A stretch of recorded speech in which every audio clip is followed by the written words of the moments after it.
Don't give up. Well, greetings everyone. Kevin D. Robinson here once again, coming to you from the Underground Funk Lab in Pittsburgh, Pennsylvania. Here where anything can happen, usually does, and probably will. Today I have with me Ms. Karen Ellis, and Karen and I met in an online project, basically in Project AWOL, and we got together with a group of people in a movement called Creative Lifestyle Freedom. And you're going to find out something interesting about Karen. She travels the world as it is, and is looking to do a whole lot more of that. But I'm going to let her delve into some of her ventures and tell you who she is, what she's been up to. And Karen Ellis, take it away, please. Hi, Kevin. It's a pleasure, and thank you for inviting me today. I really like watching and like following all the things that I see you do. So this has been something that I've wanted to do for a while. Thank you for inviting me. I've been an international flight attendant for over 36. I'm in my 37th year with one major carrier, and I have traveled. But even before I flew, I traveled around the world. I wanted to see if I could do it, and if I could, I knew that I'd be able to do anything for the rest of my life, and I did. And so I've been flying. And everything's changed in the industry dramatically, and especially since 9/11. What I have seen, what I know about traveling is that it was really a whole lot of fun in the very beginning. I mean, you know, some of the stories you hear, some that you won't hear, just fun things and going and being places. But business, corporations and everything have changed so much so that my idea of traveling now is not what I do for a living, because for some of us baby boomers, we may have heard the term a busman's holiday. Well, last thing I want to do on my days off is get back on a plane or get back on a bus and go somewhere.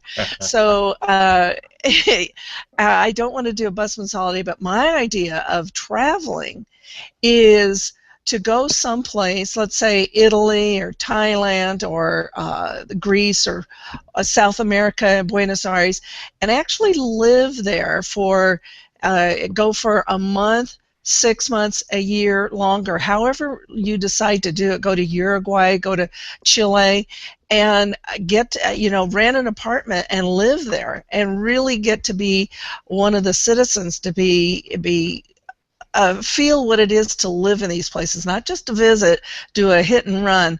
Many, many years ago, there was a movie called If It's Tuesday, It Must Be Belgium, which meant that you go on these tours, and you're on this bus and whatever, and you hit these towns, bam, bam, bam, and you don't really get to see or feel the flavor of all these places we say we want to go. So that's my idea of travel, and that's what I'd like to do when I retire from this business. And to touch on retire, honestly, my lineage, my grandparents lived to be 100 and older, and their families, siblings older than that. So I know that I've got like about a good 40 some odd years to go. So all this means is that I'm going to be working, I'm going to be doing what I enjoy from here on. We don't all have to stick in the same thing. We can move on and experience other things in life. Well, God's blessings to you in that, Karen, and I can appreciate hearing that from you. Amazing longevity there in your lineage. Now, a friend of ours, common friend of ours, Anna Linehan, I spoke with her not long ago, and actually was in the same room with you and her and a few other incredible people in the Project AWOL movement in Denver, Colorado. We didn't get a chance to meet, but I was there in that room, and I've got some footage from the event there that I might run underneath us here to tell about when Cameron and Glenn and Dakota unveiled the very first video of the Project AWOL reality show that was in an amazing place, Phuket, Thailand. With all your travels over the past 37 years, when you had the opportunity to take that on and venture out into Thailand, what was a great takeaway for you from that event, and can you share how the activities changed your life? One of the the immediate things about it before I even went was the fact that I made a commitment. I didn't know exactly where I was going to come up with the funds or the time to do this trip, but when it was presented, I immediately knew that I was going to do this, and I didn't worry about how it was going to happen. I just said, no, I am definitely going to do this, and I'm going to go. So with that, that was a transition too. That was a moment where it just, it's like that all-in moment. If you're all in, I just made up my mind, that's what I'm going to do. I'm going to make it happen. So then when I got there, I was a little nervous because I hadn't been doing any traveling except for work in a long time, and I got there, and the mansions and everything were fabulous. I've seen mansions before, but it was really neat to be able to stay in them and have a full staff. That didn't dawn on me till like about halfway through the week, is that, we can set up our lives to live in a way that is really where other people, you don't realize how much time you spend on doing the little things in your life on a day-to-day basis. And if you have people, they became like family to us, the housekeepers and the cooks, the chef and the drivers, that it's like family. It's a win-win situation, and that was really neat, because if you're going to live this kind of lifestyle and have people care for you, take care of you, and vice versa, it really is it made me think, oh, I can do this. This is doable. I've heard of this, but I just didn't really feel it until now. And there was that aspect. The other aspect was giving back. You don't have to give back. When we painted the orphanage classrooms, it was a day where we didn't know we were going there, but we got there and we were prepared, and we did all the painting and everything. It was very fulfilling almost right off the bat, because you knew you were giving back in a way. It didn't have to be money. It was just some time and effort. And that made a big difference to me right then and there. Being with Anna Linehan and the rest of our group, what a pleasure. I liked her from the minute I met her online, and then there we are. We've developed a friendship that is very close, and when people look at the online marketing business or any kind of marketing business, they think they're in this all alone, all together, and oh, what am I going to do? But we've developed, all of us, as a team. We help each other. It's not a competitive issue. It's one, here, I found this way. This will help you. And, oh, did you miss this? You need to do this. So it's been very helpful. That's incredible. I've heard so much about the events over there, and I've interviewed several who have gone, and we've got a chance to highlight some of the activities. And it just seems to me like you all have a bond now, and it's like your eyes have been opened to a reality about life that is possible once one makes up their mind that they're going to do something of that magnitude.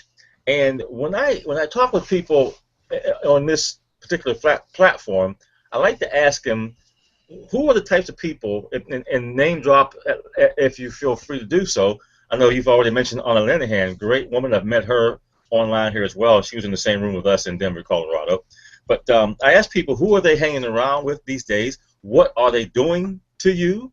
And is that okay? And it seems like you've answered a piece of that with your answer about your experience in Thailand. Would you care to elaborate with any others that you've been associated with, since that has caused you to branch out online and offline? Okay. Yeah, with all the people I meet every single day at work from around the world, some of my colleagues, my coworkers, the people that I have met online through Project AWOL, Empower Network, and the Global Wealth Network, I can tell you the ones that there's some coworkers that I work with that I just adore and have a really good time, and some of the passengers are wonderful, and then there's the rest of them, and you know, we do what we need to do, but the minute you're with somebody who's on the same wavelength with our Global Wealth Network group, our Empower group, Anna, Brandy, Tim, Sue, Teresa, Cameron, Glenn, you, Kevin, you're just a pleasure, because being around you, I see and Muhammad Muddy, and I'm going to Margaret. I'm forgetting names, but please know that you're in my heart, because being around you and learning through you, watching you post, and knowing that I can come to you at any moment and say, well, what about this and what about that? We're all on the same wavelength, where it's very positive, it's very nurturing. I feel like I'm in the right kind of soil, organic soil with all the enzymes to grow when I need to. Now, some might be like a bamboo plant where you don't see growth you just keep watering it and you don't see it for, you know, what is it, almost 5 years, and then all of a sudden they shoot to, you know, the growth is tremendous. And some people just are instantly growing. Well, I like being with you, Kevin. I like being with Anna and the rest of our group, because I feel like I'm in the right soil, I'm in the right air, the sun's just right, and I'm learning and growing. And so anybody who comes to join us, they can trust that we have their best interests at heart too. So what we're telling them and what we're sharing with them is the things that we've shared with each other, how to avoid pitfalls, how to, you know, and we all have to learn in our own space and time, but they can trust that we're trying to give them the right information, not sell them a bill of goods or how to waste their time. So I love being around our group. From the minute when I was there in Austin, I felt it. Going to an event is critically important to everybody's growth. It really is. It makes a difference being around positive, like-minded people. Now, speaking of being around positive, like-minded people, in the Austin, Texas event, you brought that up, and I'm glad you did, because it reminded me of a man I met there named Tony Rush, and he is a figurehead in the Empower Network movement that we are both associated with. And he happens to do some things with the Inner Circle that I highly recommend people plug into. He said something one day in that Inner Circle that floored me and caused me to really look deep within myself and think. And I believe you heard him say this same thing. He said, I am where I am today as a result of my best thinking. Wow, what a fantastic statement. Now, Karen Ellis, when you first heard Tony Rush say that, what did that do for you? When Tony Rush said that to me, Kevin, to me, because it felt like he was talking to me, and you probably felt the same way. What that meant to me is that to trust your gut instinct, to trust the mindset you have, that you make this positive decision and go with it, because it will resonate, it'll grow, it's like dropping a pebble into the water in a still lake, and then you watch it reverberate out, and it just gets bigger and bigger and bigger, and you just grow with it. Making the right decision and going with it all in is crucial to how we do our business, how we live our lives. If you get married, you go all in. You don't just say, well, you know, I'm going to do the 5-year plan. You know, you go all in thinking that, you know, you're going to have a great life together. And so Tony Rush's point is that, you know, leads us to know that when we think clearly and we're not afraid and just take charge, that we can grow with it. It'll improve our lives in so many ways.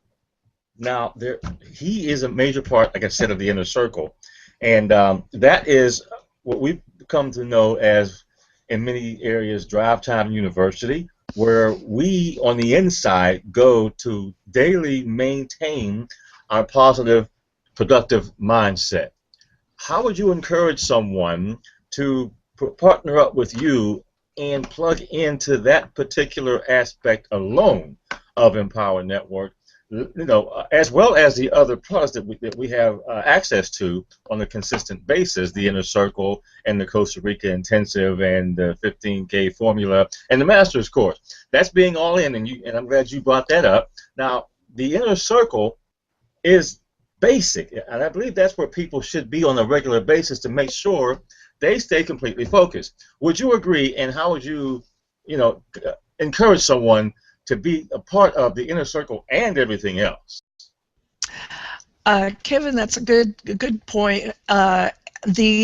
My concern with somebody just getting in is that they start to think about their business, about their family, about themselves in a very positive way.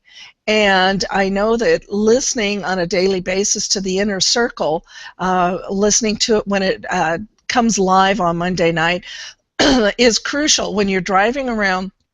When I'm commuting to Dallas on the airplane, I can listen to this, and it just puts you in a better position. It's like meditating, and it's just like doing an exercise for your body, but for your mind and your spirit, and you feel so much better for it. And whether you were to follow through with Empower or not, listening to the Inner Circle dramatically over time improves your mindset about yourself and your family and your colleagues and what you do. So it really helps, and I'd say at the very least that's the thing that people need to do, whether they want to pursue this in the long run or not. It's just really that powerful to listen to positive people talk about their experiences, their stories, which are great, and some many times great tips on how to market yourself, which you could use in a regular business if you're still in a regular job. Well, tell me this, and I'll get you out of here on the answer to this question. The 40-40-40 plan has been instilled into the minds of many of us over the years, and to be honest with you, it has failed us, and it's probably not the best way for someone to say, I'm going to design my future around. What say you about the 40-40-40 plan versus the entrepreneurial mindset that happens when you decide that you are going to own your time and own your life?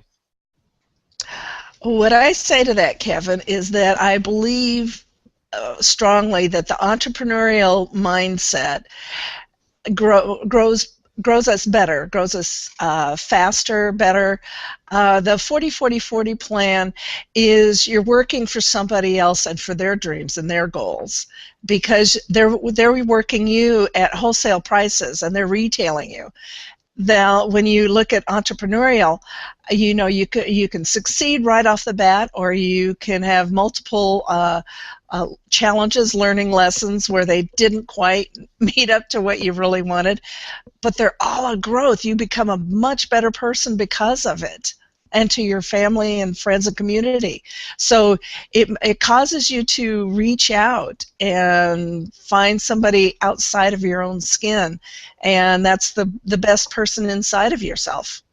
Folks, if you don't let anything else soak in from the rest of this interview that Karen Ellis just said to you, please take that in. She said they are retailing you. It's time for you to stop being retailed, folks. I'm here to tell you. Karen, there are people who are watching this interview that I know resonate with you and your story, and they want to partner up with you. How can they get a hold of you? What is the best way to reach Karen Ellis? Thank you, Kevin. The best way to reach me is probably on Facebook, and it's www.facebook.com/ /1, the number 1, Karen Ellis, ELLIS, and that should come directly to me, or you can come to my website, followkarenellis.com. And either way, and hook up with you, Kevin, and Anna Linehan, and just fabulous people like you. So if they can't reach me, they can certainly reach you. And you're a great leader, so I want to thank you very much for this and this opportunity. Thank you so much, Karen. Folks, you've been listening to the fabulous Karen Ellis, and we're going to check out of here. And as we do, folks, click the link below. Whether you're watching this interview on my behalf or on behalf of Karen Ellis, you will partner up with the correct person. It is designed like that. So we're out of here. You be blessed, my friends, and have an amazingly successful day. Bye. Don't give up.